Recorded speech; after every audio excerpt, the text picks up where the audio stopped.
Welcome back to the Twin Spires Racing Roundtable. I'm Ashley Anderson alongside James Scully, and our special guest today is Scott Shapiro, racing analyst at Churchill Downs. And you can find him on Twin Spires, providing expert picks, especially for the Keeneland Fall Meet at the moment.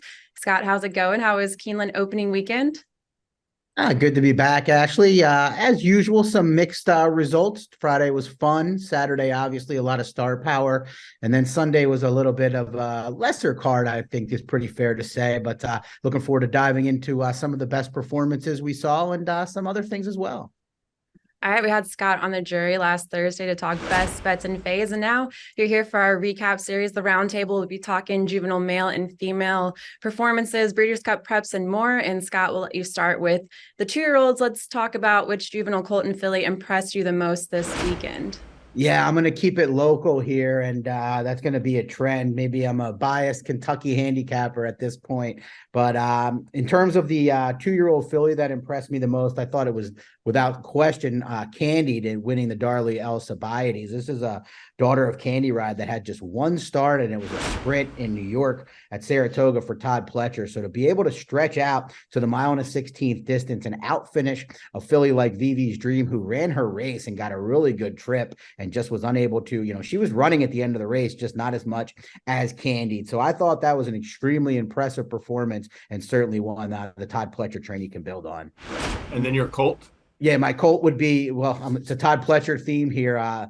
Locked to me was extremely impressive. I think there's probably one other answer I could have gone with, but being caught wide throughout the race in the Breeders' Futurity off of just 2 efforts in New York, neither of them at 2 turns, and then being able to finish the deal, I thought bodes extremely well for this colt that obviously has a ton of talent, proved that the 2-turn test out of town in Kentucky was not an issue. I think Locked cemented himself as one of the clear ones to beat, if not the one to beat in the Breeders' Cup Juvenile.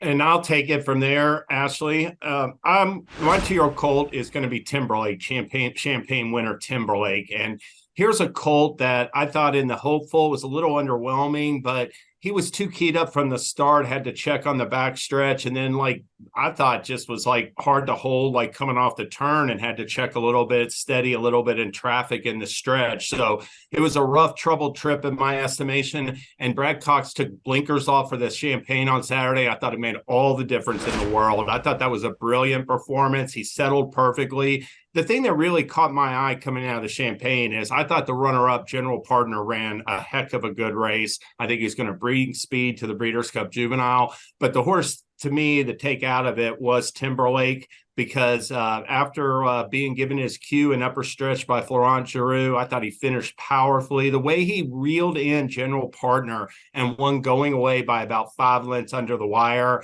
couldn't have been more impressed by that performance. He still has to stretch out to 2 turns, but he's by a 2-time Kentucky Derby winning sire and Into Mischief. He's out of a mare by Preakness winner Looking at Lucky, and his second dam is by Sadler's Wells, who's one of the great stamina influencers of our era. I think he'll get 2 turns. I think he's built for it. I like his chances in the Breeders' Cup Juvenile. As far as the juvenile fillies go, and I agree with what Scott was saying, both Locked and Candied were impressive. I thought all 3 races on all, Keeneland, Santa Anita, and Aqueduct all had good performances. But I wanted to mention Chatless, who won the Chandelier. This is a gun runner filly for Mark Glatt. Her first 2 races are maiden win, and in the Del Mar debutante, she rated off the pace. I liked how Chatless changed dimensions, went right to the lead in the Chandelier, and simply ran him into the ground. She had a ton of horse left in deep stretch, and to me, won by fun, even though the margin's only 1.5 lengths. And her main rival is obviously Tamra. She's going to be the filly to beat in the Breeders' Cup Juvenile, but she's a stalker. I don't see a lot of speed lining up for it. We had Alice Beach setting the pace in the Alcibiades. She's not a speed filly. The filly that was setting the pace in the Frisette's not going to be in the Breeders' Cup Juvenile fillies. I don't see a lot of speed lining up for that race, so I thought Chatless ran a huge race, and she could have a little bit of a tactical advantage against the heavy favorite Tamra in the Breeders' Cup. Ashley, what did you think? So I'm going to stick with Keeneland here and talk about Booth, the debut winner for Steve Asmussen. Won a 6 furlong maiden special weight on Saturday. Son of champion sprinter Matoli. Broke well and raced to the lead and set fast fractions before extending his advantage down the stretch, dominated by more than 5 lengths. And his final time was almost 2 seconds faster than Bergen, out of Brad Cox's barn, who won a similar maiden special weight the same day at Keeneland. Booth ended up with a 98 brisnet speed figure. I think that might be one of the highest brisnet speed figures for a 2-year-old on debut. So looked very impressive on debut for Steve Asmussen. As far as the fillies, I'll stick with Keeneland.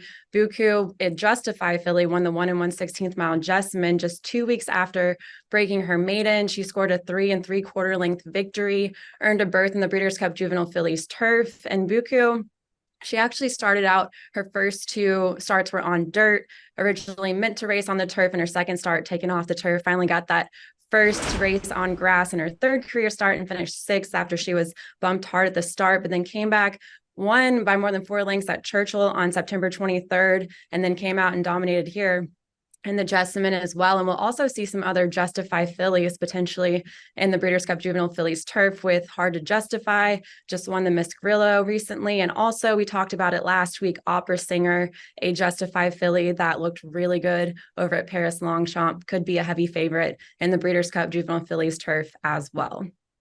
So yeah, Buku was very impressive. I thought that was a filly that got a dream. Well, did get a dream run to break the maiden at Churchill, and I kind of held it against her, but she took a huge step forward. So certainly merits major respect there for Phil Bauer and Rigney Racing, who are having a fantastic couple of years. Yeah, she was 11th going into the far turn of that Jessamine, so I love the turn of foot she showed.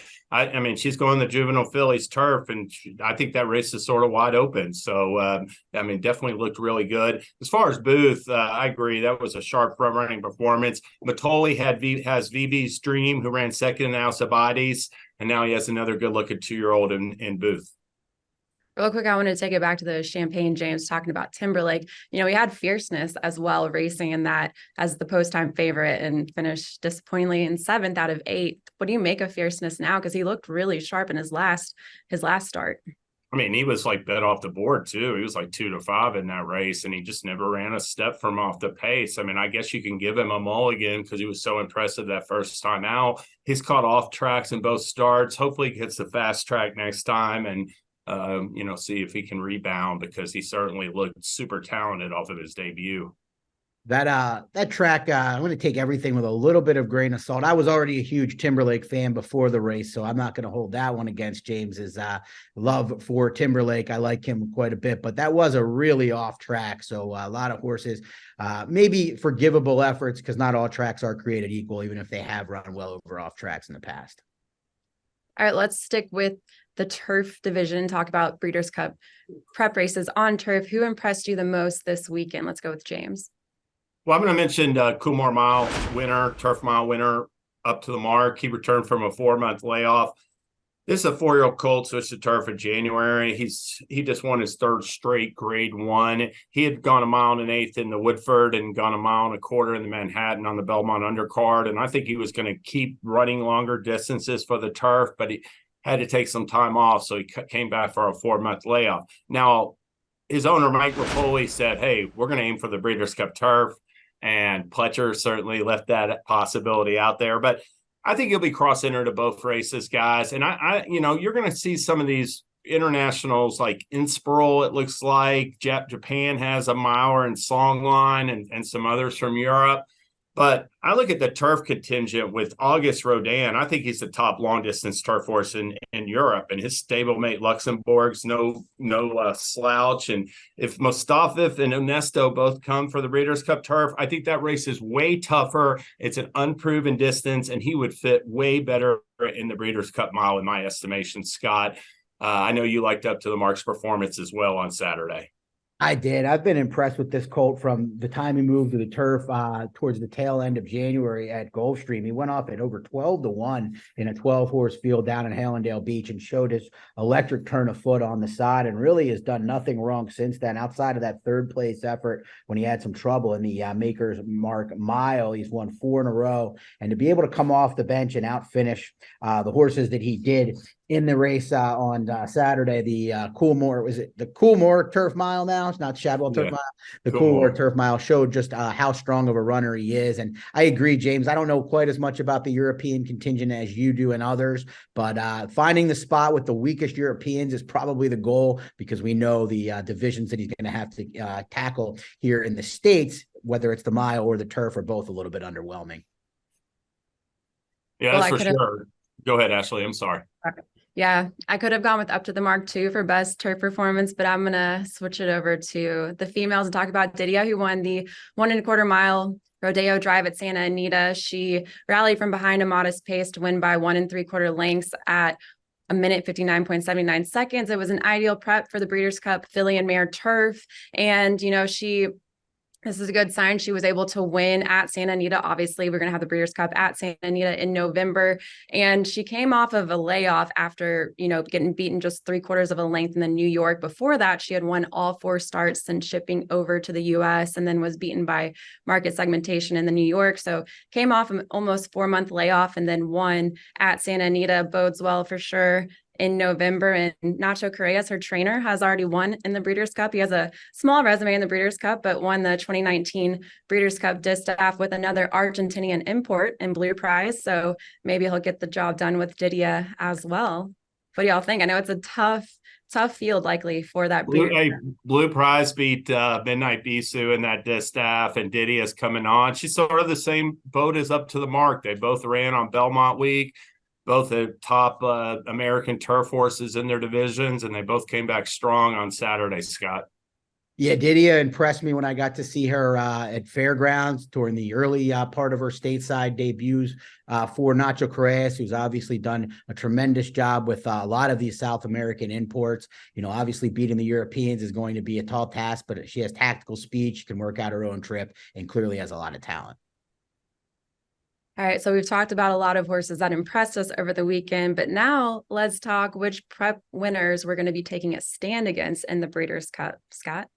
Well, I'm going to group a couple together here, because I know it's not a aggressive stand against to say I'm going to take a stand against Gina Romantica coming out of the win in the First Lady, but I'm going to go to all 3 Chad Browns. I'm going to fade all 3 of them. I was underwhelmed by the First Lady. I think In Italian, who I was against, fortunately, and saved my day playing against her in the horizontals, is not the same mare she once was. I think White Beam maybe, was fortunate to beat her the one day. She was underwhelming here in the First Lady, and Gino Romantic, I think that was her time. So I'm going to fade the whole field, particularly the Chad Brown runners. I'll bid on the Euros and maybe a look at Didia.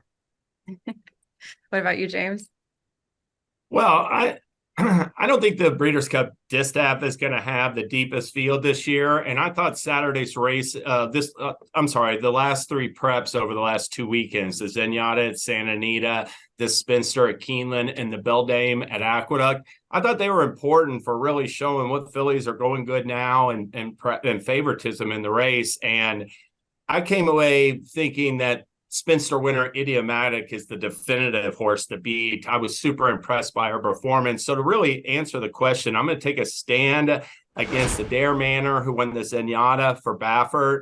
I thought she led wire to wire. She's been leading wire to wire by default over short fields that don't have speed.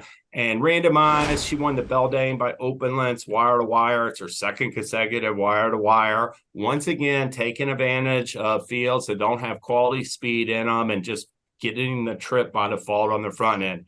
I don't think either one of those fillies are going to be on the lead in the distaff. I think they're going to be looking at Idiomatic's backside throughout the race.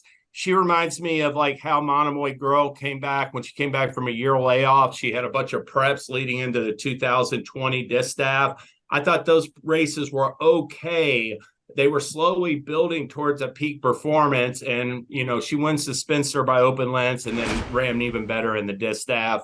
Idiomatic has the exact same pattern to me. She's 4 for 4 since stretching out to 2 turns on dirt. I think her best races are still to come. She was just making her 3rd start last December, so I think she's going to take some real beating at Santa Anita. Ashley. All right, well, James, Scott, sorry to be a buzzkill here, but I'm going to be taking a stand against Up to the Mark. And the reason why is looking at history. If he goes to the Breeders' Cup Turf or the Breeders' Cup mile. I don't think he's going to be able to beat that European contingent. Looking at the Breeders' Cup Turf, 8 of the last 10 winners were European bred and likewise trained by European conditioners. Charlie Appleby has won the last 2 with Yabir and Rebels Romance. And Aidan O'Brien won 3 of the last 10, also has 6 wins in total in that race, which was a record. Todd Pletcher did win once in the Breeders' Cup Turf, but it was way back in 2007 with English Channel when the Breeders' Cup was at Monmouth, kind of his stomping grounds. So again, you mentioned earlier, James, Augusta rode in, going to be hard to beat if in that Breeders' Cup Turf. And when it comes to the Breeders' Cup Mile, again, last 5 winners, all European bred, going to have a tough European contingent as well. So I'm going to take a stand against Up to the Mark in either of those races.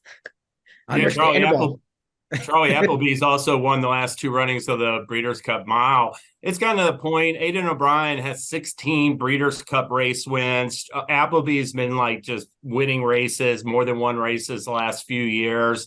Those guys, you have complete faith that their horses are going to ship up from overseas and run their A race. And yeah, they'll bring hardy competition, but there's other trainers as well, like John Gosden and even Andre Farb, and we have some Japanese horses. So it's going to be a deep, looks like a deep contingent of international runners for the Breeders' Cup, Scott.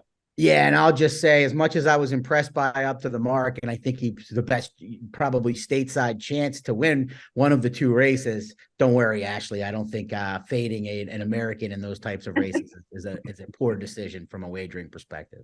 Yeah. All right. Well, that's all the time we have today for the Racing Roundtable. Again, thanks, Scott, for joining us on the Roundtable and the jury last week as well. We hope to have you back soon. And be sure to check us out on this Thursday for our best bets and fades of the weekend. We'll have a promo again. We'll be running the jury all caps to get a 15% boost on win wagers. So be sure to check that out on Thursday when we talk our best bets and fades of the weekend. We'll see you next time.